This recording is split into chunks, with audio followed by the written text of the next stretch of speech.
finished watching the Trump? No, I didn't start either. I'll catch the highlights later on tonight. But He said Tanzania. yeah, apparently the phonetics are not included on the teleprompter. So yes. All right.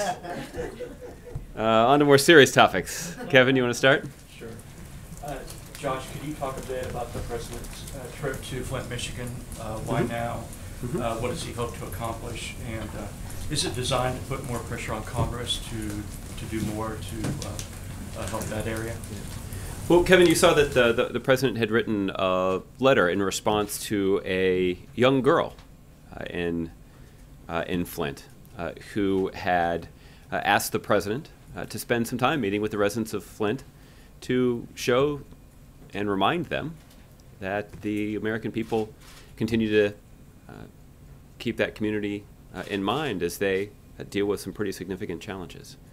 The president is prepared to travel there next week, and demonstrate that while the public discussion of this situation doesn't retain the same spot in the limelight, the administration is committed to following through on helping that community recover.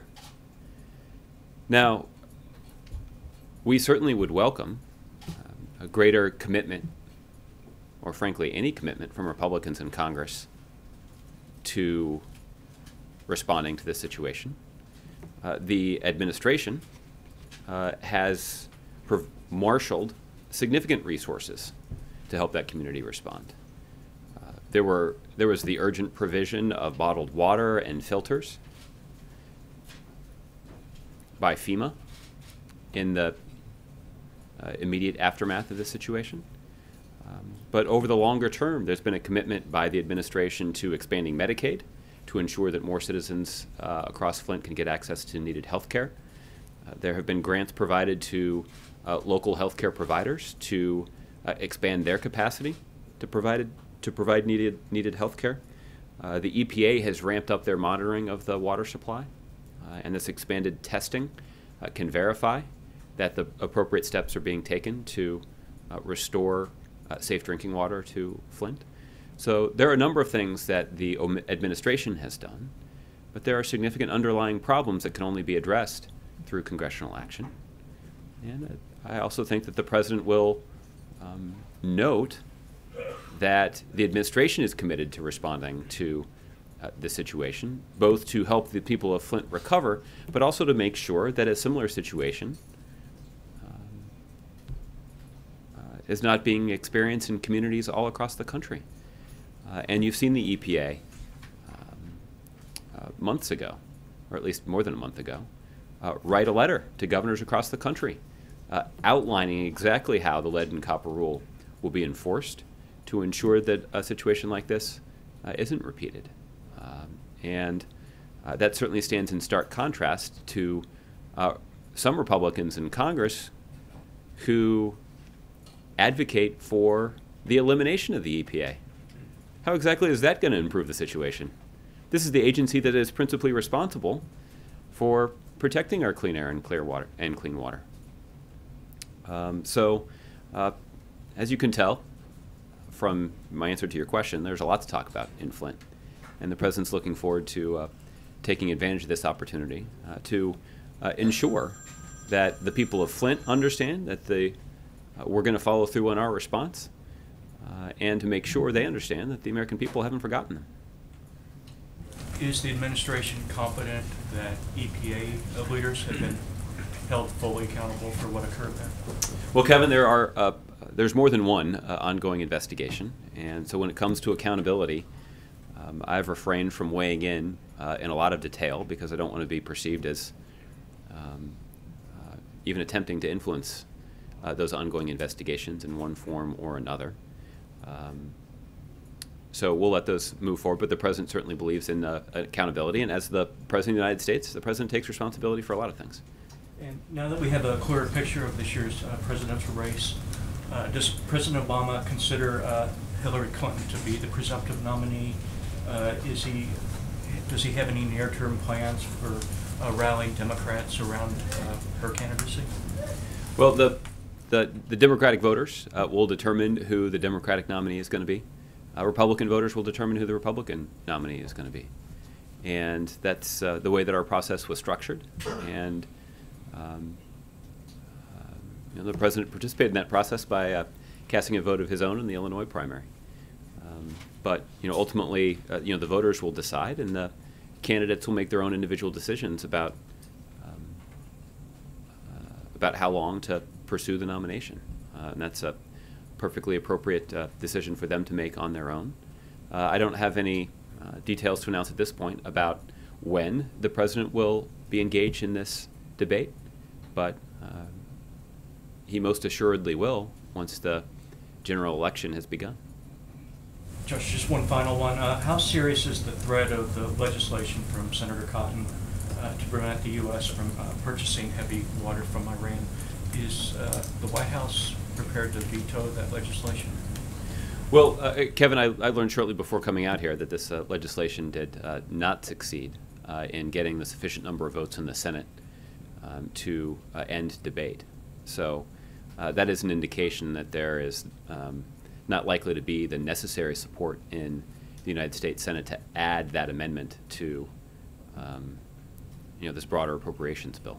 We've drawn we've made clear our commitment to a principle that ideologically motivated policy writers are not appropriate for appropriations bills, and that is the you all have written extensively about Senator Cotton's repeated commitment to undermining the successful implementation of the international agreement among Iran and some of our closest allies to prevent them from obtaining a nuclear weapon. And so it is clear what the intent of his amendment is. Senator Cotton is certainly no expert when it comes to heavy water. I'm confident that he couldn't differentiate heavy water from sparkling water. His focus is on undermining the effective implementation of this agreement that prevents Iran from obtaining a nuclear weapon. So we'll have to see if, but right now I guess I would say that we're gratified that this is not advanced in the Senate. Thank you. Okay. Tim. Hi, back to Flint. Given that the federal EPA, there were problems there were failures there. You mentioned some of the FEMA money, but Congress is not being able to get money through, so can we expect some other way to get federal money to people in Flint? Well, I didn't hear the entirety of the first part of your question. What did you say about EPA? Just the failures there, that the EPA was at fault for not telling it. There was a scientist there who knew about the poisoning, but within the EPA the message didn't get out and was delayed there. Yeah.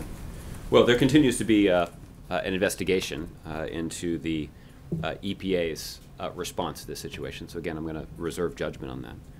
But there have been some conclusions that have been reached about the conduct of the state agency that was responsible for protecting the water supply in Flint. And there are at least 3 individuals who've been indicted for their conduct by the Michigan Attorney General. And I'd also point out that it was the independent commission that was established by Governor Snyder who pointed out that, quote, the Michigan Department of Environmental Quality failed in its fundamental responsibility to effectively enforce drinking water regulations. Again, I think when it comes to accountability, the agencies that have looked at this thus far and reported some results have raised significant concerns about what was happening at the state level. There continues to be an investigation of the entire response and the potential role of the federal regulators. And again, I'm certainly not going to say anything that's going to that could be perceived as influencing the outcome of those investigations, but the investigations that have been completed thus far have focused most of their attention, if not all, on the conduct of state officials. More generally, the reason that Congress has not acted on funding for Flint is because Republicans say they oppose it. So it's not just congressional dysfunction that has prevented the appropriation of this money, but rather because Republicans oppose providing it. And that's despite the conscientious work of people like Senator Stabenow and Senator Peters in particular, but other Democrats who have said that Congress has a role and a responsibility for making sure that the state of Michigan and the city of Flint has available resources. When it comes to the administration, our options are a little bit more limited, but you saw that earlier this year, the administration expedited some grant funding that was relevant to water infrastructure projects to try to provide additional resources to the state of Michigan that could be used in Flint to address this situation. We'll continue to look for other ways that we can offer up assistance, both as it relates to infrastructure, but also as it relates to health care and other emergency funding. But there's a role for Congress to play. And right now it's Republicans who are preventing those necessary steps from occurring. When can we expect the EPA to change the lead and copper rule? You'd have to talk to them about whether or not that's something they're considering. The concern that has been expressed is that there was a little bit of ambiguity about the most effective way to enforce that rule, and that is precisely why you saw the administrator of the EPA write a letter to governors all across the country making clear exactly how the EPA was prepared to enforce that rule. And she did that because she's focused on making sure that what happened in Flint doesn't crop up in a whole bunch of communities across the country. I think this is prudent and effective leadership of learning from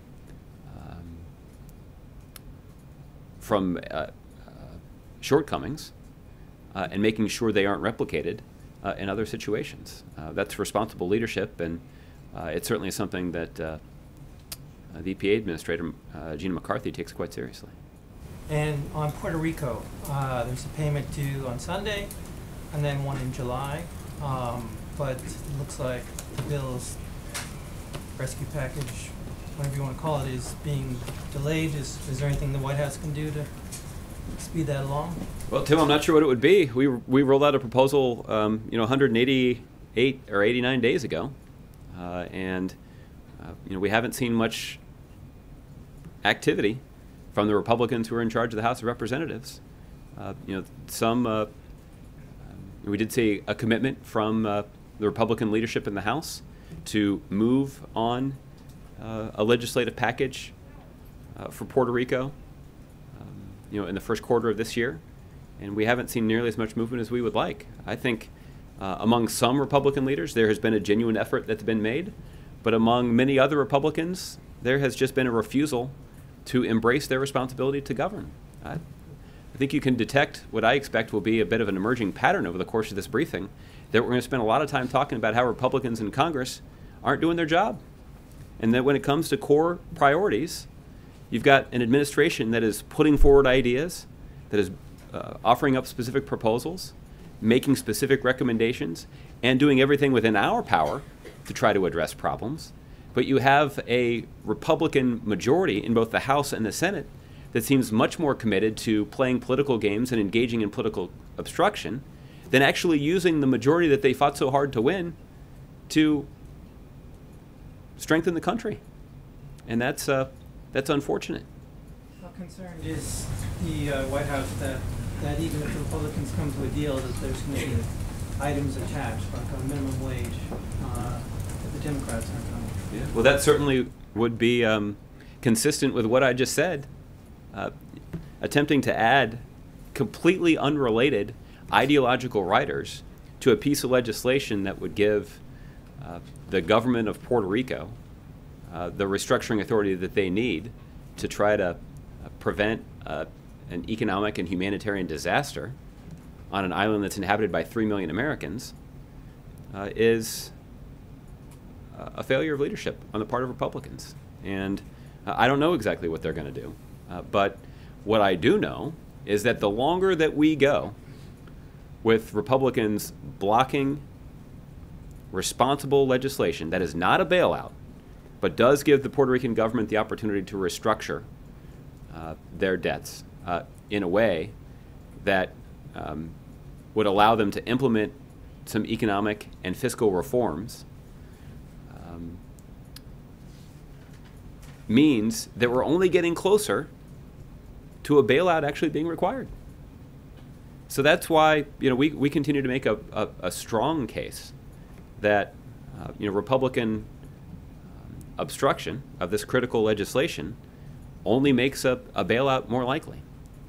But hopefully that's something that we can avoid. Okay, Mark. Josh, is the little girl from Flint who wrote the president coming to the White House this week?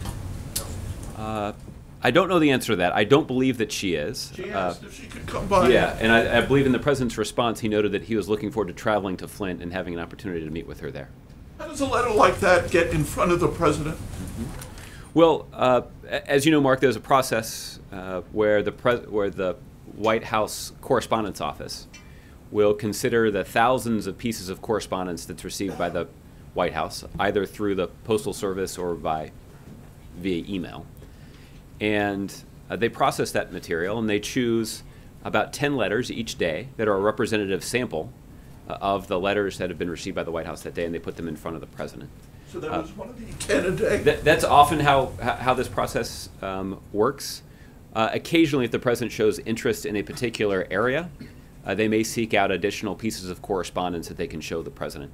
I do not know whether this young lady's letter was one of the 10, but I do know that the president has reviewed several pieces of correspondence that are directly related to the situation in Flint. And I just don't know whether or not her letter was included in the Flint-related correspondence that was presented to the president, or if her letter was part of the 10 letters a day that the president reviews on a variety of topics. On politics, Donald Trump said again today that he believes President Obama was snubbed because President Castro was not at the airport to greet him when he arrived in Havana. Did the White House see that as a snub, or arriving anywhere and the head of state is not there to greet the president? No, and Mark, as you know, it's not at all uncommon for the president to have formal meetings with heads of state when he travels, not to participate in ceremonial arrival ceremonies with heads of state when he arrives at the airport. And so, those of you who traveled with the president to Saudi Arabia, United Kingdom, and Germany may have observed that neither the leader of Saudi Arabia, nor the United Kingdom, nor Germany met the president at the airport. So it rather is, so it is most common for the president to be received by a lower level official at the airport, so that the senior level official, the head of the government, or the head of the most senior official in the country, can meet with the president more formally. And lastly, is President Obama planning on addressing the Democratic convention in July? I don't believe that's something that we've announced at this point, but That's why I'm asking. yeah. I certainly would expect that the president would do so. I do not know at this point whether or not a date has been selected. Presumably that's something that we would coordinate with the Democratic nominee once one has been chosen. So we'll keep you posted on that, though. Okay? Mary? On the ongoing fight over Zika funding, Republicans continue to insist that there's enough remaining money in the pipeline to address this. And the speaker actually went a step further today, saying, or rather accusing the administration of having, as he put it, a bit of a track record of over-requesting what is needed. Just wondering if you're confident that the amount that's being requested That's interesting. does The Republican not go beyond. Yeah, the Republican Congress certainly has a well-established track record of underperforming in response to those requests. This is the latest example of that. Sometimes that can be attributed to just a difference of opinion about what's needed. That's not a plausible explanation in this case. You had the director of the National Institute of Health and the a high-ranking official from the Centers for Disease Control stand at this podium about 3 weeks ago and say they did not have the resources that they needed that should be used to fully prepare for the onset of the Zika virus. So these are experts. These are not political appointees of the President of the United States. These are legitimate scientific experts who are responsible for protecting the health and safety of the American people. And they said that Congress had not provided them with all of the resources that they believe are necessary to do everything possible to prepare the country for the Zika virus. This is notable primarily because when we initially put forward our request, Speaker Ryan indicated that there is, quote, plenty of money in the pipeline right now that can go to Zika. Then just a couple of weeks ago, he said that funding for Zika should go through the normal process. Presumably, he said that before the process completely broke down in the House of Representatives that he leads. And now he's saying that somehow they don't have enough information to evaluate our request. He says that despite the fact that discussions of the Zika virus have emerged in 48 different congressional hearings. There was a briefing that was offered to every member of Congress in both the House and the Senate so that they could hear directly from our nation's top scientists so that they could understand exactly what the threat is. There have been ample opportunities for members of Congress who have questions to ask them. There have been a variety of answers that have been given.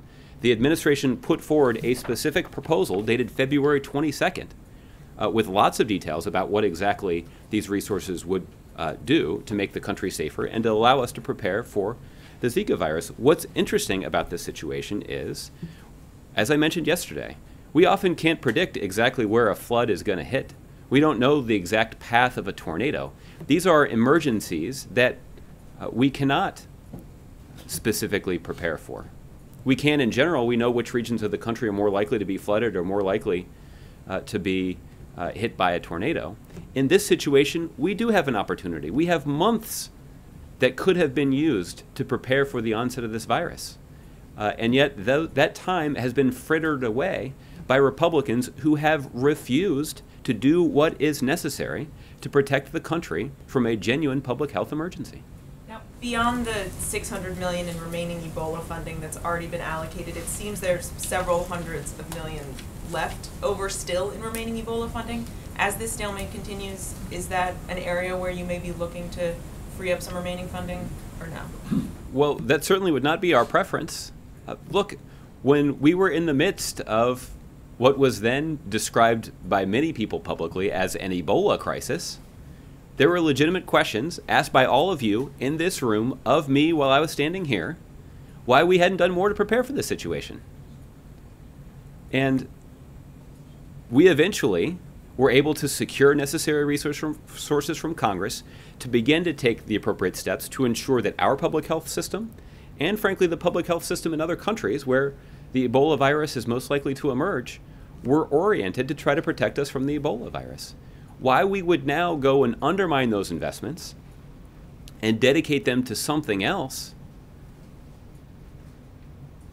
only because Congress wouldn't act is not a wise decision. The wise decision is to take the investments that we've already made in protecting the country from Ebola, making sure they continue to be effectively spent, and also using the resources of this country to protect the American people from the Zika virus. This is not that complicated. This should be a pretty straightforward policy decision.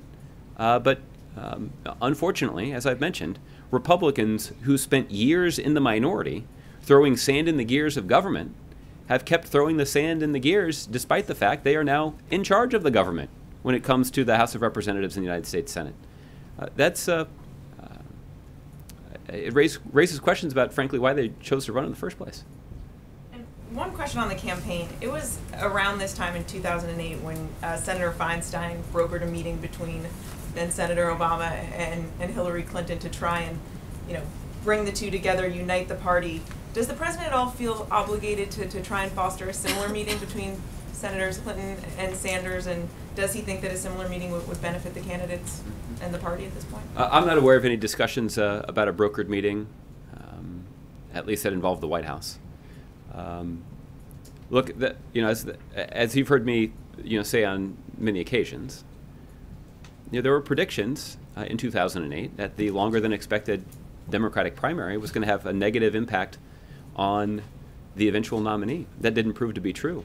In some states that had not recently been the host of a competitive primary, it gave Democrats in those states the opportunity to build an infrastructure. And it certainly created opportunities for Democrats in 2008 to win in states that Democrats hadn't won in a while. Indiana is a good example of that. So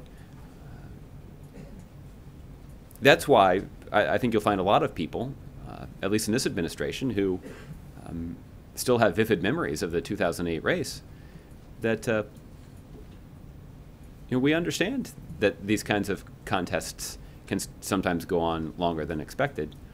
But that's not automatically a bad thing, particularly when the debate is focused on substantive issues that are worthy of a significant public debate. And there certainly is no shortage of those. Okay. Julie. Thanks, Josh. One thing that the Republicans on the Hill seem to repeatedly ask for with regard to the Zika funding is a rundown of what exactly is needed for this year versus next year. And that's not an answer that they've gotten either from the White House or they say anywhere else in the administration. Is that a number that's knowable? Is there a reason that you haven't provided that to them? Because they seem to be pointing to that as the reason that they can't go forward on figuring out what they might be able to free up for this year. Yeah. Well, again, I think you get differing explanations depending on who you ask. Obviously, there appears to be, based on public reports, an effort to put specific numbers on paper on the Senate side. So certainly members of the Senate, Democrats and Republicans, feel like they have necessary information to start working on a bill. We haven't had the opportunity to take a close look at it, so it's unclear at this point whether or not that's something that we would believe is sufficient for the task. So it's a little hard to take seriously criticism from Republicans in the House that they don't have enough information to write the bill when there are Republicans in the Senate who are working with Democrats who are writing a bill. I think separately, what we've also gone to great lengths to try to explain is that while we are concerned about ensuring that we have sufficient resources over the course of this summer and fall to fight Zika, we need to make sure we're laying the groundwork for an effective long-term response. For example, despite the remarkable scientific capacity of the United States and the United States government, our experts do not anticipate that we will have an effective vaccine against Zika available this summer. But if we want to have one available by next summer or the summer after that, we need to start doing research now, and we need to start doing clinical trials now, and we need to demonstrate a commitment from the federal government to be a customer for those vaccines so that private sector entities that have a capacity to manufacture that vaccine will pursue it. So the point is, we are going to need resources and a commitment of resources over the long term. And this is something that we've discussed in both private and in public with members of the House and the Senate. It's just a little hard to take very seriously these complaints when there's ample information that's been provided. There are a wide range of discussions that have occurred. And those discussions have actually resulted in members of the Senate working in bipartisan fashion to draft legislation. I don't understand why they can't do that in the House. But when you talk about long-term, I mean, these are emergency funds that are being requested in a supplemental. So you can understand why there might be some opposition on the Hill to providing funding that you're talking about for a long-term response in an emergency fashion. I'm just wondering if you can distinguish between one and the other, if that's possible. It's an emergency because we need to start working on that vaccine right now. If we don't start working now on that vaccine, and, well, let me say it this way. The most effective way to protect the country from the Zika virus is to develop a vaccine. And we know that developing a vaccine takes time. It also requires a long-term commitment of resources, both to conduct clinical trials, but also to manufacture a large quantity of the vaccine so that we can protect a large number of Americans. And every day that goes by now where we haven't made a long-term commitment to that vaccine is a day lost to the eventual implementation of that vaccine. So we need a commitment now. And we don't just need a commitment now for 2 or 3 months. We need a commitment for a couple of years so that private sector pharmaceutical companies will know that they'll be a customer for their vaccine if they implement the resources now to developing it. And that's why it's urgent. It's urgent because we need to get started now, but it's not just going to apply to this fiscal year because it's going to take more than a year to develop, test, and manufacture a vaccine. Just one more on a separate issue. 81 senators wrote to the president earlier this week asking for what they called a substantially enhanced new long-term agreement with Israel with regard to U.S. military aid. Could you give us an update on where the talks stand with regard to sort of closing that 10-year deal? You've been negotiating now since December. We've heard you say repeatedly the U.S. is willing to increase the level of aid, but it's not clear what the hang-up would be between now and December being able to close the deal on this, since Israel and the U.S. both seem to be willing to make an agreement. What's holding it up? Well, Julie, I think I want to start by just pointing out that the idea for extending this agreement between the United States and Israel originated with President Obama back in 2013. So it's the president who, for I believe 3 years now, has been advocating for the extension of this agreement. And the idea was that this agreement that I believe extends to the agreement that's currently in place, I believe extends to 2018. And the thought was that by beginning negotiations early, the United States can provide some significant assurance to the nation of Israel that our commitment to their security is enduring.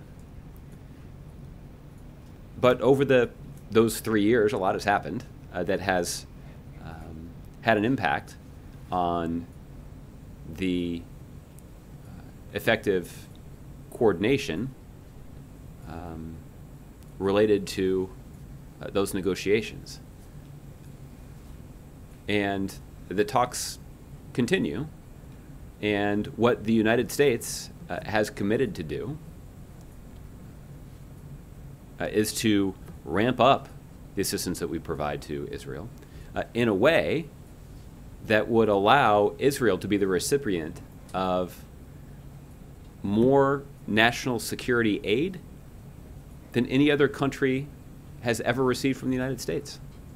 That is an indication of the depth of this country and this administration's commitment to Israel's security. Working out the details, though, is complicated. And there are a number of technical details that have to be worked through. There are also questions related to reaching an assessment of the threat that Israel faces and making sure that the assistance that is provided is most effectively oriented to counter that threat. So these are issues that are take some time to work through, but there is a strong commitment on the part of this administration and on the part of this country to providing resources to the nation of Israel so that they can defend themselves. But you're making it sound like the president and this administration is committed to it, and leaving open the question of whether Israel is really willing to come to the table on this. Have they refused these offers, these repeated offers of the most unprecedented military aid that any nation has ever received from the United States? Well, I think we have acknowledged previously that there was a period prior to last December where there was at least some reticence on the part of the Israelis to engage in these conversations. But those talks were restarted back in December, and since then there have been active discussions between national security officials in both countries about reaching this agreement. And I don't have an updated time frame for you in terms of when we expect an agreement to be completed, but the work to try to reach that agreement remains ongoing. Okay, Suzanne. Josh, you said earlier you weren't listening to Donald Trump's foreign policy speech, and a lot of people, however, really are paying attention to it as he gets closer to the Republican nomination, including people who are concerned around the world. I'm not asking to dispute point by point what he said, because there was a lot of criticism saying. I was going to say, we might be here a while. Yeah, the U.S. treated Iran with tender love and care, that U.S. not a friend to Israel, that rivals no longer respect us, etc., concluding that the foreign policy is reckless, rudderless, and aimless. Just in general terms, can you tell us what is the president's thinking about what he has hoped to accomplish over the last 2 terms and in his impact around the world? And also, how does the White House prepare for something like this when you have Trump coming out, dissecting this with this kind of criticism? Does the president anticipate world leaders, ambassadors, people starting to make phone calls of concern about what he is saying in light of the fact that he is so close to becoming the nominee? Well, I think you've heard the president already speak at some length about the concerns that he has heard from other world leaders about the tone and tenor of the presidential debate in the United States. The president's already spoken to that. I think when it comes to this president's foreign policy, there is no denying that the United States is safer and stronger than we were when President Obama took office back in January of 2009. And there are a variety of ways to measure it. You can certainly carefully consider the economic situation of the United States. That certainly has an impact on the influence that we wield around the world. Right now, the U.S. economy, because of our of the longest streak of private sector job growth in American history that we've enjoyed over the last 73 or so months, resulting in more than 14 million private sector jobs created. The United States continues to be the envy of the world when it comes to having such a durable economy. As it relates to protecting the United States from very specific threats, when President Obama took office, there was a genuine concern about the likelihood that Iran would develop a nuclear weapon. And at the time, the international community was fractured in terms of considering how exactly to respond to the situation. But because of President Obama's leadership, we united the world in imposing stringent sanctions on the Iranian government and on the Iranian economy that compelled them to come to the table and compelled them to agree to a diplomatic agreement that prevents them from obtaining a nuclear weapon and establishes a verification regime, inspections, that allow us to verify that Iran has not developed a nuclear weapon and that they are actually abiding by the terms of the deal. What we've also seen is a strengthening of our alliances around the world. We've seen an effective, renewed focus on the Asia-Pacific region that has both positive economic and strategic benefits for the United States. So the president's got a strong record to run on, to say nothing of the advances that we've made in improving our relationship with countries throughout the Western Hemisphere, in part because of the president's historic agreement to policy change to begin normalizing relations with Cuba. This has revolutionized the kinds of relationships that the United States has with countries throughout the Western Hemisphere. In fact, a country like Argentina that had long elected leaders that were deeply skeptical of the United States, has now elected a leader that President Obama met with just last month, who ran on a platform of warmer relations with the United States. It didn't happen by accident. That happened because of a renewed commitment to engagement by this administration in the hemisphere, and a commitment to moving past the kinds of obstacles that have stood in the way of those warmer relations for decades. So, historians will have ample opportunity to consider this president's policies, and I wouldn't be surprised if they're the subject of extensive debate over the next several months and through the fall. In fact, we'd welcome that opportunity to have that debate.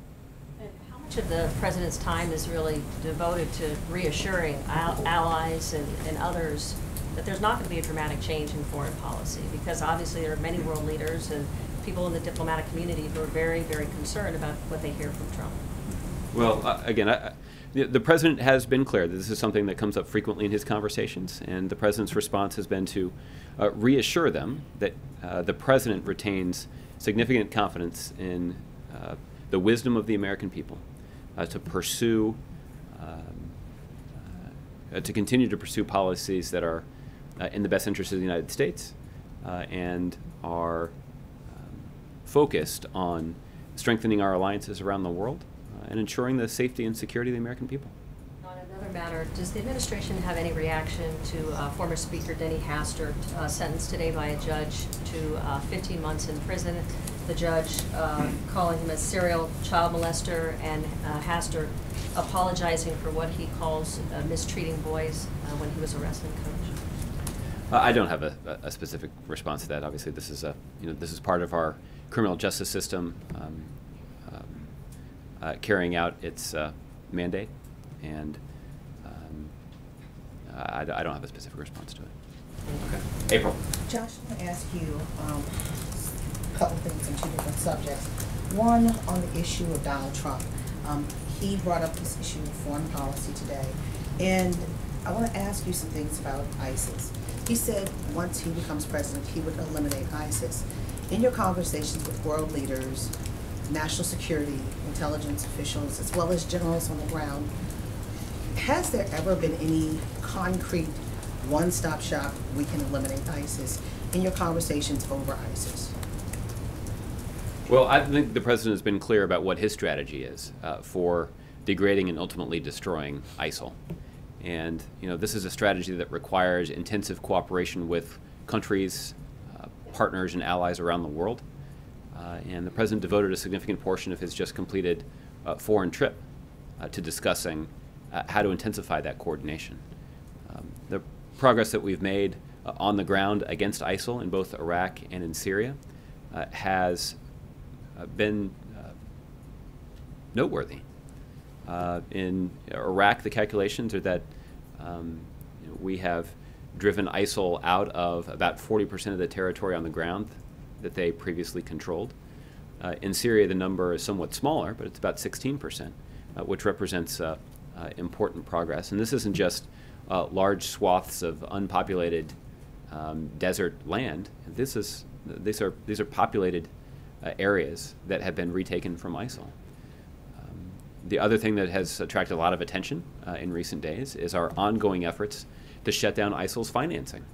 The United States has worked effectively with countries around the world, including countries in the region, to counter ISIL's ability to finance their reign of terror.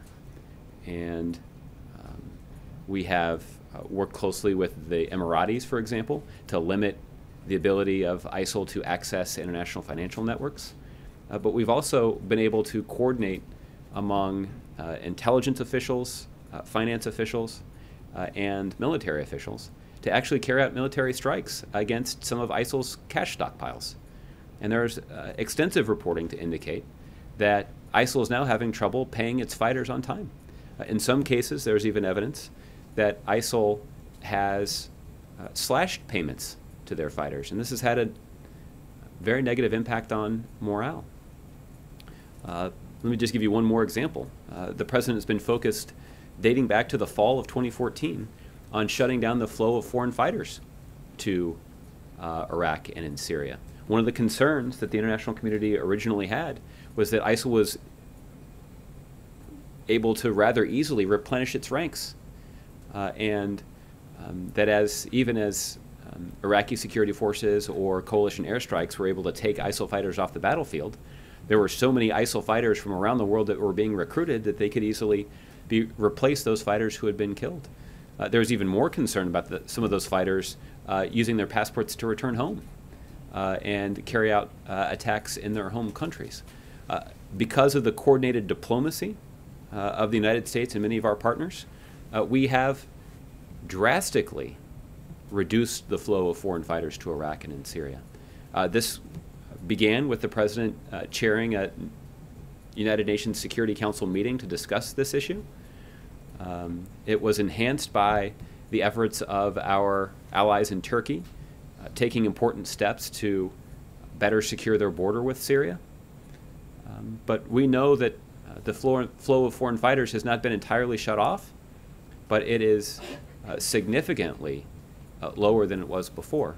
So this is all an indication that we have made progress, important progress, in the fight against ISIL, progress that has made the American people safer, progress that has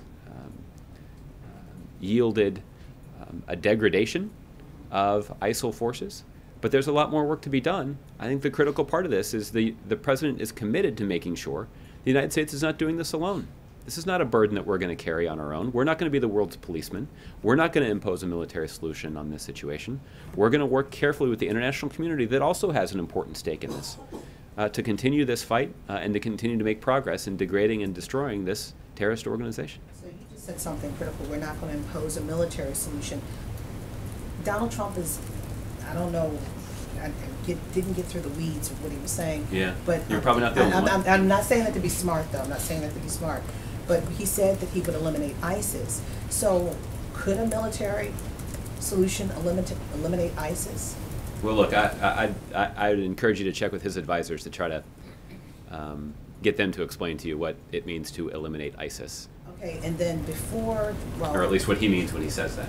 Before the end of the year, around December or so, President Obama from the Oval Office addressed the nation, and around that time, national security folks were saying that ISIS had been degraded about 25%. Are you still around that number, or is it higher or lower, even as they're still carrying out acts of violence and terrorism? The latest statistics that we've seen is that we've retaken about 40% of the territory in Iraq that ISIL previously held, and about 16% of the territory in Syria, populated territory in Syria, that ISIL previously held. All right, and then, okay, now on, I can't write and answer the question at the same time. On Flint, Michigan, will the president be making any news when he travels there, particularly as it's still an ongoing situation? There have been charges, people are still pointing fingers, and there are still long-term effects, to include the lost generation of kids and some people who were physically harmed by drinking this water. Mm-hmm. Well, I'll just point out that there have already been some serious steps taken by the administration to try to confront some of the potential long-term consequences of the soiled Flint water supply. I can give you a couple of examples. There's been a significant expansion of Medicaid coverage so that more individuals can get access to treatment that would address any problems that they have sustained as a result of increased levels of lead in the water supply. There has been widespread increase in testing to evaluate the impact on children in Flint as a result of the contaminated water supply. And what are your findings on that so far? Well, I'd refer you to HHS, and they can give you some more details on exactly what those studies and what those tests have found. There also has been work to provide additional assistance, economic assistance to Flint. The contamination of the water supply has a ripple effect across the economy. You can understand that you're not likely to go and establish a new business in a community that doesn't have access to clean water. So there's a variety of economic assistance that has been provided to the local government and to the members of the community as they go through this difficult situation. So we've been mindful of the longer-term challenges that Flint is facing, and we're going to continue to follow through with those commitments. As it relates to the president's trip, I don't have any remarks to preview at this point. I suspect that the fact of the president's trip is news in and of itself, and he certainly is looking forward to the opportunity that he'll have to meet with local officials, to meet with people in the community who have been affected, and both reassure them that the Obama administration is committed to following through on the commitments that we've made, but also making a broader argument to the country about why investments in our infrastructure are so critically important. So we'll have more to say about that next week. One last question. Now that there are charges, What is at the root? Can you say what this administration feels is at the root of this problem? Hillary Clinton already said what she felt. What does this president and this administration feel is at the root of this Flint crisis? Well, you'll get an opportunity to hear directly from the president on that next week. So would he kind of reflect, mirror some of what Hillary Clinton is saying? Because he's been very vocal when it comes to issues of inequality, the lesser served, and race. Will he mirror her? Yeah. Stay tuned. I'll let you draw that conclusion for yourself. All right, Ron. On the Trump speech, you didn't see it, right? I did not. What do you think? Weren't you curious and you want to see it? Not really. Why not? Not really. I don't know. I guess I got plenty more important things to be focused on, but to prepare for your serious questions today beyond what any individual presidential candidate might have to say. Because it was one thing about the speech was it was done very differently. Apparently, a lot of commentators I think would agree. Even our teleprompter appeared to be used. It was scripted. It was the setting was much more structured. What do you think of Mr. Trump's effort to do a foreign policy speech in that manner? Well, look, I've given up trying to divine the intentions of him or any other presidential candidate. Obviously, he's got plenty of people on his staff who can describe, what they're focused on doing there. But I'll leave it to them to describe what they had in mind. You don't think you're being too dismissive of them? No. I guess it's an ironic answer. I didn't mean it that way. But no, I don't think so. Look, the way our process is structured so that individual voters all across the country can take stock of the candidates, and given the length of this campaign, they've had ample opportunity to take stock of the candidates on both sides. And as the president himself said, he's got a lot of confidence in the American people to make the right decision. And he certainly intends to spend some time advocating, making his preferences known. But the time for that will be during a general election. On the Flint situation, just the timing. These letters were exchanged some time ago, or were received some time ago, correct? I think the president got the letter from this little girl in Flint last month. So why now? Did he just receive it, or what? Or is there something about the situation there that he sees that changed his mind about going? Because for so long he said he would not go. Well, I don't think the president said that he would not go. I just, in terms of, he wouldn't go. He hadn't scheduled one. Look, I think the president's goal here is to go to the community of Flint and say in person to the people of Flint what he conveyed in the letter to this little girl, which is, we've not forgotten you. In fact, we're committed to making sure that this community has the support that they need to recover. What's happened there is terrible. The president himself described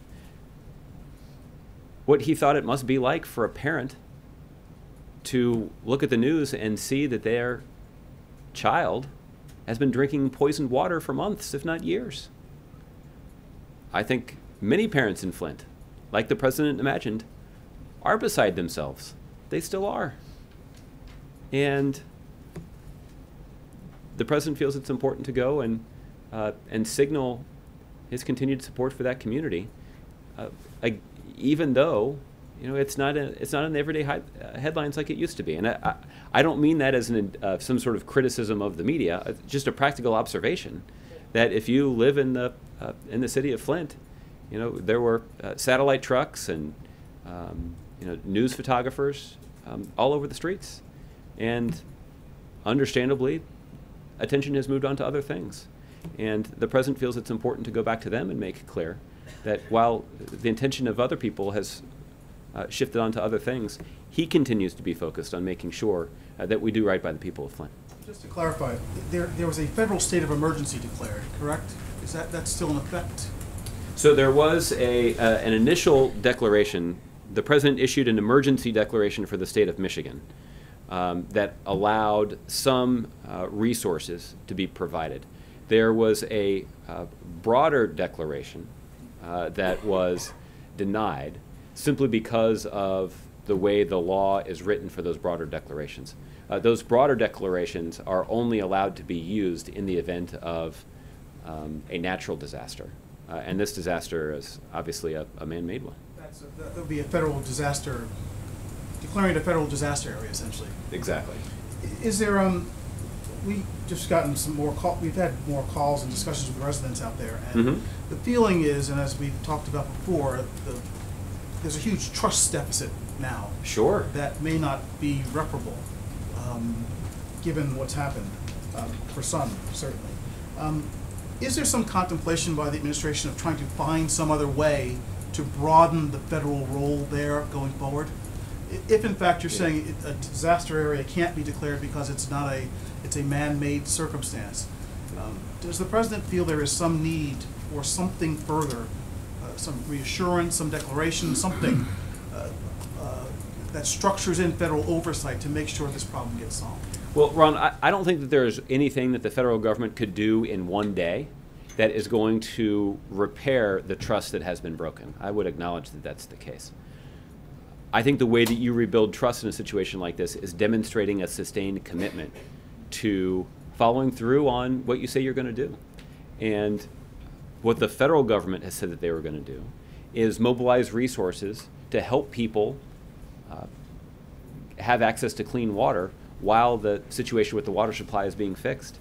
So that's why you saw FEMA move in. They've now passed out 7.3 million liters of water has been provided by FEMA to people in Flint. 55,000 water filters and 243,000 replacement filter cartridges. So just meeting the urgent emergency needs of people is certainly an appropriate role for the federal government. You also saw the federal government step in and expand Medicaid coverage so that more individuals up to the age of 21 could get access to reliable health care. You saw grants from the Department of Health and Human Services to local healthcare officials to make sure they could handle the capacity, to expand their capacity so that they could handle the increase in the number of patients that they were going to see on a regular basis. These are just some of the examples of the assistance that's been provided by the federal government. So there certainly is an important role for the federal government to play in responding to a situation like this. What's also true is there's a role for Congress to play. There are additional resources that could be used to make some changes to their aging water infrastructure and to provide additional assistance to help the city of Flint recover and rebuild. Unfortunately, we've seen Republicans refuse to embrace that responsibility, and that's unfortunate. But the president is certainly committed to this, and it is fair to say that the president is interested in any new ideas that are developed about additional assistance that can be provided within the authority of the executive branch. But there certainly is important assistance that could be provided by Congress. We just need to see Republicans stop blocking it. Okay. Andrew.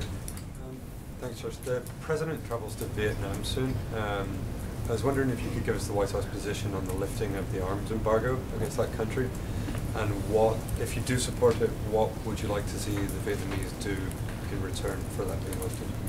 At this point, Andrew, I'm not aware of a change in our position. Obviously, we'll keep you posted if something like that is being contemplated in advance of the trip. I anticipate that the president, when he travels to Vietnam, will actually spend most of his time talking about the increased focus of the United States on the Asia-Pacific region. Vietnam has a dynamic economy and a rapidly growing middle class. And it's a country that is trying to decide exactly how it's going to orient its economy in the decades ahead. And there's an opportunity for the United States, through the Trans-Pacific Partnership, to which Vietnam is a party, to raise labor and environmental standards in a way that creates more of a level playing field for American businesses. That means that Vietnamese businesses that are interested in doing business in the United States need to change the way that they operate on a regular basis. What it also means is it means that U.S. businesses will have more access to that growing middle class in Vietnam. it's a win-win for the U.S. economy. And the president will certainly highlight that win-win when he travels to Vietnam. He'll also illustrate the risk that is posed by rejecting this agreement. What we know is that China would love to strengthen and deepen their economic ties with Vietnam. They recognize the same economic opportunities in Vietnam that we do. But if China is able to establish a foothold in Vietnam, China will surely say, well, we don't really care anything about your labor standards. We don't care anything about your environmental standards. We certainly don't care anything about the human rights standards in your country. We just want to look for ways to do more business. There will be a race to the bottom. And that will only put American businesses at a greater disadvantage in trying to expand opportunities in one of the fastest growing economies in the world. So it's a pretty simple strategic calculation. It's just one that that we're going to continue to explain, and there's no better way to do that than having the president travel to that country directly. Yeah, and a separate issue, one thing you may have agreed with Trump on today was his suggestion that U.S. allies are not pulling their weight when it comes to the security burden. In that vein, is the president considering deploying naval and reconnaissance assets to the central Mediterranean, or is that a job for the Europeans? Well, the president, in his discussions with our European allies in Europe over the weekend and early this week, did talk about the significant national security situation that exists in the central Mediterranean. The flow of migrants across the Mediterranean Sea into southern Europe represents a significant challenge for our European allies. It has significant consequences for their national security. And the president pointed out it wasn't just their national security that was at risk, but the U.S. national security is affected as well. So we certainly have a stake in their ability to resolve that situation. I don't have anything to announce, and the president certainly didn't have anything to announce in the aftermath of those meetings, but I think that should be a pretty clear indication to you that the United States is prepared to offer our support as they work to find an appropriate solution. What's also true is the president did take advantage of the opportunity with some of our strongest allies in the world sitting around the same table to make clear that we all need to follow through on commitments that we've made as it relates to funding our defense capacities. There was a commitment that was made by our NATO allies a couple of years ago at the NATO meeting in the UK, I believe, where each of the countries of NATO committed to dedicating 2% of their GDP to defense spending. The United States far exceeds that goal. Our allies in the UK have met that goal, but too many others haven't. And the president reminded all of them of the importance of meeting that goal, particularly in the face of threats from ISIL, a migration flow in southern Europe that is potentially destabilizing, and a steady increase in provocations from the Russians. This is exactly the wrong time for our closest allies in the world to be insufficiently funding their defense capabilities. It's only by working together, that's the essence of an alliance. Working together and adequately funding our capacity to work together is the best way for us to provide for our mutual defense. And the president certainly did make that case to our to his partners and our allies in the context of that meeting and other meetings that he's convened with them in recent months and years. Is it fair to say that the president might be reluctant to deploy U.S. assets should he see that Europeans are not willing to put their own kind of assets on the line as well? Well, I think the point of setting this 2% goal is ensuring that when a situation does arise that requires a commitment of resources, that our partners have the capacity to follow through on those commitments. Sorry, I was specifically talking about the central Mediterranean. Okay. I mean, as it relates to that specific situation, we're obviously going to work closely with our European allies as they consider an appropriate response. But the president, I think, was pretty blunt in saying that the potential impact of the situation there doesn't just have an impact on national security in Europe, it has an impact on the national security of the United States.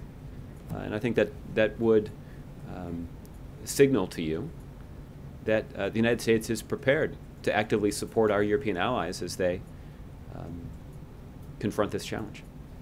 Okay, Kev. Thanks, Josh. I want to extend the conversation about the NSC that you've had. In particular, acknowledging that National Security Advisor Rice has in fact trimmed her staff. Tell me about Mac Thornberry's suggestion that the NSC could be cut significantly more than that. Is he off base, and if so, how? Well, Kevin, I think even just the conversation in the briefing today is a useful illustration of the wide range of threats and challenges that is being confronted by our national security professionals every day, and ensuring that the Commander-in-Chief has access to the information and judgment of his advisors, not just here in the White House, but across a variety of national security agencies, is critically important. There are a number of diplomatic and, well, let me say it this way. One way to ensure effective decision-making is to effectively coordinate the actions of all of the different agencies that are involved in protecting the country. And that is essentially the core function of the National Security Council, to make sure that all of these agencies who have significant responsibilities related to national security are effectively coordinated so that they can provide effective advice and information to the President of the United States, but also so that decisions that are made by the President of the United States are effectively implemented by that wide array of agencies. So given the risks that wide range of risks that this country is confronting right now, it shouldn't be surprising to anybody that there is a robust structure in place here at the White House to make sure that these decisions are made and implemented effectively. And yet, there has been criticism by some former defense secretaries that the West Wing is effectively trying to override, for lack of a more descriptive word, the intentions of the Pentagon, for example. In fact, one said all too often they were subject to second guessing, even to direct conversations of commanders on the ground coming from the NSC. Is that the proper role? Well, Kevin, I think that it is probably true over the course of our nation's history that every Secretary of Defense has expressed some frustration about working with the White House. That is a built-in part of being part of the government. That's also part of being part of the chain of command. And I think the President is proud. I can tell you confidently that the President is proud of the performance of the Secretaries of Defense that have served under him. He certainly is proud of the performance of Secretary Carter. It doesn't mean that he's taken their advice every time. He hasn't. He's the President of the United States. They're the Secretary of Defense. It's their responsibility to offer up their advice. He surely has taken their advice far more often than not. And I think a lot of our frustration actually stems from Congress refusing to take the advice of our Secretaries of Defense over the years. And whether that is failing to pass an authorization to use military force, something that our Secretaries of Defense have strongly advocated. Our Secretaries of Defense, I think all of them, have actually time and again gone to Congress and asked for spending reforms that would save taxpayers money and make our national defense stronger. But yet those reforms have not been implemented. So there is a strong record of this White House working effectively with leaders of the military, civilian and military, at the Department of Defense to implement policies that have made the country safer. And the President is certainly proud of the service of his Secretaries of Defense. And he's certainly proud of the way those decisions and the implementation of those policies has made our country safer. Let's put a finer point on it. Some of the suggestion was that the NSC is meddling. They've got his ear ahead of his direct cabinet secretaries. Well, I just disagree. I think the president carefully considered the advice that he received from each of his secretaries of defense. He valued that advice, and it played an important role as he made critically important policy decisions throughout this presidency. Last one. The president has done well in communicating with the young voters. There is a sense in 2016, a greater sense of disenfranchisement, that the process is rigged. You've heard that both on the Republican and on the Democratic side. In particular, some young voters feel like the fix is in. What would the president say to young voters in particular as we get closer to the conventions about the process that they're seeing here in 2016? Well, I think the president's message to young voters is the message that he has for all Americans, which is simply that casting a vote is the most effective and powerful way to have your voice heard. The president's talked about this most frequently, I think, in the context of the debate about gun safety. The president has been greatly frustrated, profoundly frustrated, at repeated congressional inaction and obstruction when it comes to common sense gun safety bills. And the president, I think, has been pretty blunt about the fact that he doesn't expect that environment in Congress to change until voters make their voices heard. And until voters make clear that this is something that is a priority to them.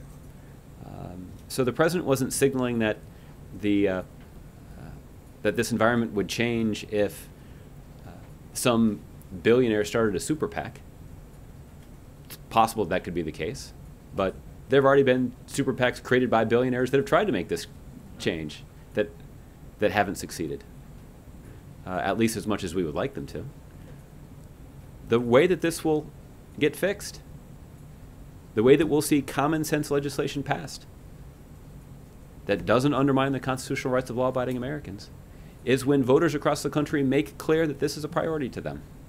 And they can do that in only one way, and that's by casting their votes accordingly. And I think that's a powerful message about the responsibility that citizens in every party, of every age, all across the country has to contribute to our democracy and to make our country great. Any update on Chief Judge Garland? Any new activities coming down the line? Well, he is doing a handful of meetings today. He's meeting with Senator Rounds of South Dakota and Senator Nelson of Florida. He's also doing a meeting with Senators Lankford and Inhofe of Oklahoma. I point this out because we also saw some interesting comments from former Oklahoma Senator Tom Coburn yesterday, or maybe it was earlier today that he made these comments. He is often referred to as the conscience of the Senate, and he made clear in his typical avuncular style that the Senate should do its job and that there's no excuse for Republicans refusing to consider voting on the nomination of Chief Judge Garland. I don't think that he was vowing to vote for Chief Judge Garland if he were still in the Senate, but he was saying he would at least do his job. He would meet with the Chief Judge, and he would stand up before the American people and cast a vote. That's obviously we would make a strong case to him that Chief Judge Garland is deserving of his support. But there's no denying, there's no argument, even among people who disagree with the administration, about the wisdom of appointing Chief Judge Garland to the Supreme Court, that at the very least, the president's nominee deserves a hearing and a vote. Hopefully that counsel from the former Republican senator of Oklahoma will have an influence over the current Republican senators from Oklahoma. Okay? Tola. Thanks, Judge. When the president was in London, he said that on Syria that we've looked at all the options and none of them are great. I'm wondering if the president has asked his Defense Department for any options that would make it more difficult for the Assad regime to sort of kill as many civilians as it has, something short of a full occupation, but something that would make it more difficult for the Assad regime, which seems to have pretty much carte blanche to kill civilians. Has the president asked for any options that would specifically deal with that without going as far as, a full no-fly zone or a full occupation in Syria? Well, Tola, I guess I would just tell you that the president, that you should take the president at his word, that he has directed his team to consider all options about the best way for the United States to degrade and ultimately destroy ISIL, and to do it in a way that is consistent with our national security interests and our objectives. Conducting another ground invasion of another Middle Eastern country is not in our interest. We've learned the lessons of the previous war in Iraq. We know that we've got the best military in the world, primarily because the United States has the best sailors and soldiers and Marines and airmen in the world. But risking their lives to go occupy another country, to put them in harm's way, and to spend billions of dollars, hundreds of billions of dollars, to risk their lives, thinking that we can impose a military solution on another country, is foolish. That's not a criticism of our military. It's a criticism of policymakers who have failed to understand the consequences of making a decision like that. So the president and the national security advisors and policymakers on his team are aware of those consequences. And they've considered all of those consequences as they've looked for the best way for us to degrade and ultimately destroy ISIL and bring about the kind of political transition inside of Syria that is long overdue. And we're going to continue to press the Russians to use the influence that they have with the Assad regime to bring an end to the violence and engage in talks about a political transition. We're going to continue to marshal the other influential countries in the region to encourage the opposition to engage constructively in those negotiations. Ultimately, it's a political solution that's required. President Assad's failed political leadership is the root cause of all of these problems.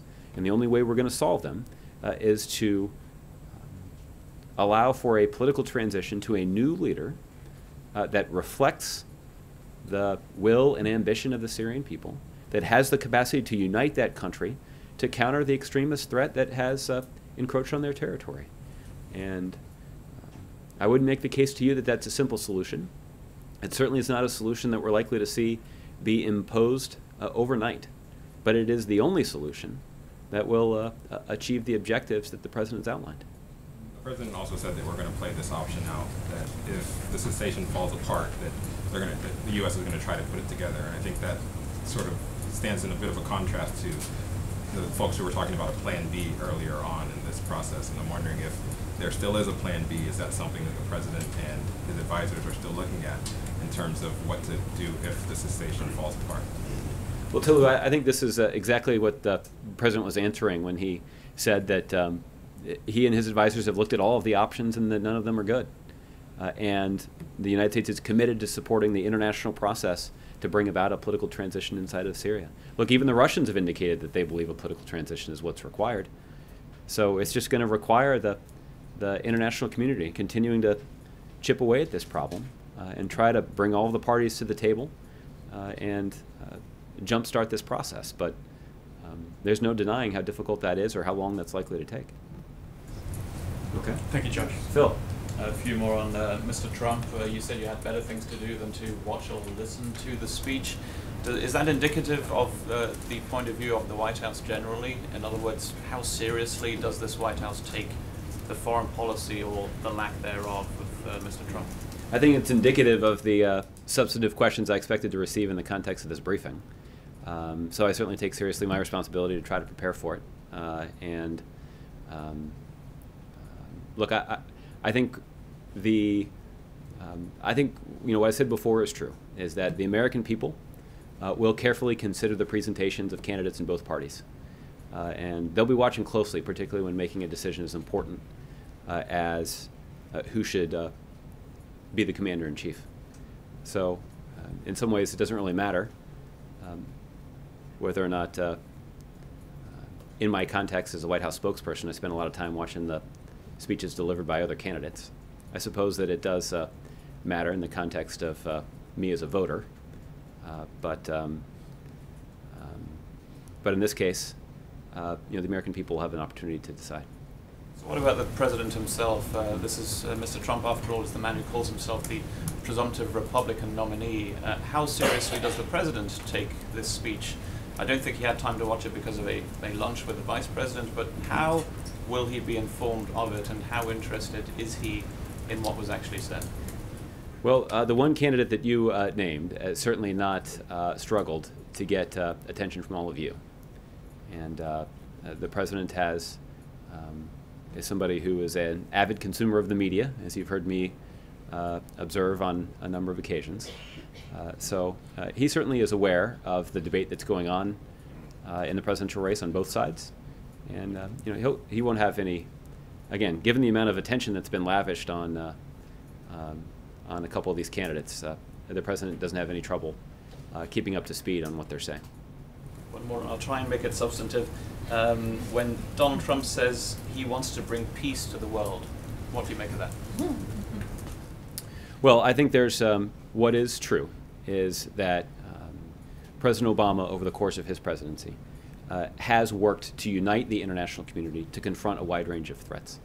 And that is everything from uniting the international community to complete an agreement to fight climate change.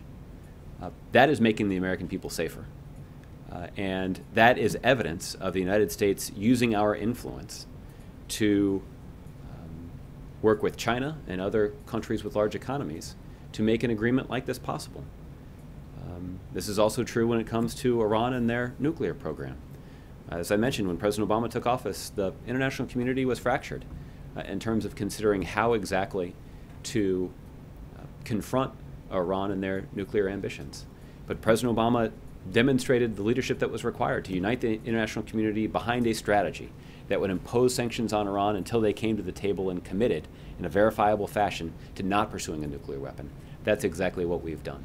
That has also made the world safer. At the same time, the president has not hesitated to order military action where necessary to protect the American people. President Obama, after all, we're coming up on the 5th anniversary of President Obama deciding to order our military to go after Osama bin Laden. And because of the bravery and courage and dedication of our national security professionals, including our men and women in uniform, that operation was successful. And that certainly has enhanced our national security, made the American people safer. That's just one example of countless military operations that President Obama, as the commander-in-chief, has ordered to take terrorists off the battlefield. And again, it's a testament to the bravery, courage, and professionalism and skill of our men and women in uniform that those operations have taken a large number of terrorists off the battlefield. That has made the American people safer. That's made the world a safer place. But there continue to be threats. And the president's success in strengthening our alliances and strengthening our partnerships around the world, building a coalition of 65 nations to counter ISIL, including a number of Muslim-majority nations in the Middle East, have all been advances that have enhanced our standing in the world and enhanced our national security. And so the president's record on those issues is quite strong. And to the extent that anybody wants to have a debate about that, the president will not shy away from it. Okay? Dave. Thanks, Josh. Had the White House been in touch with former Senator Coburn about the nomination? I don't know of any, I certainly don't know of any presidential level conversations about with former Senator Coburn about Chief Judge Garland's nomination. Sub-presidential talks? I'm sorry? Do you know of any sub-presidential level talks? I'm not aware of any off the top of my head, but I wouldn't rule them out either. One other thing, there's a House subcommittee tomorrow that's holding a hearing on the president's plan to transfer Gitmo detainees to the U.S. There's going to be some local officials from South Carolina, Governor Haley, and some people from Kansas testifying in opposition to the plan, calling it dangerous. At this point, do you see any encouraging signs that Congress will take up your plan and move forward on it this year, or is it a dead end? Well, I think it's unclear. There's no evidence I can point to. I think I would just point out that there are national security professionals on both sides who think that it's dangerous to keep the prison of Guantanamo Bay open, and that the proposal that the president's put forward is actually one that makes us safer. Just to go back to your previous question, even though I don't know of any conversations between White House or administration officials and former Senator Coburn, obviously Senator Coburn was a pretty conservative Republican. and his personal affection for President Obama is well known and certainly transcends their partisan differences. But I don't have any reason to believe that he was communicating anything other than his own personal view, with his own personal conviction about how important it is for the Senate to vote on Chief Judge Garland's nomination, because it's their constitutional responsibility to do so. Okay. John Giese, I'll give you the last one. Thank you, Josh. When the president met with Chancellor Merkel, did they have any discussions, as we were previously led to expect, about the continuing and rising economic crisis in Greece as well as the refugee crisis? I don't have any more details to share in terms of their private conversation, but I think I can just say as a general matter that there are a range of issues that were discussed that have a direct impact on the unity of the EU. And obviously questions about the economy and the financial health of the European Union is something that, that was discussed. But I don't know in how much detail they discussed the situation in Greece. And is there any concern within the White House about what appears to be an obvious deadlock between the creditors over the Greek debt situation and the International Monetary Fund? I don't have any detailed knowledge of those ongoing discussions. Obviously, you know, we're very supportive of the efforts that members of the EU have made to deal with the financial challenges posed by Greece's finances.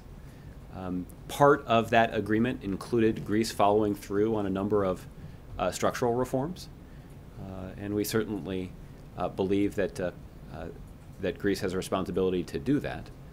But you know, we've been clear all along that you know, effective coordination between among Greece and the other EU nations was going to be critical to resolving that situation in a way that didn't undermine the fundamentals of the European economy. Okay. Thanks, everybody. We'll see you tomorrow.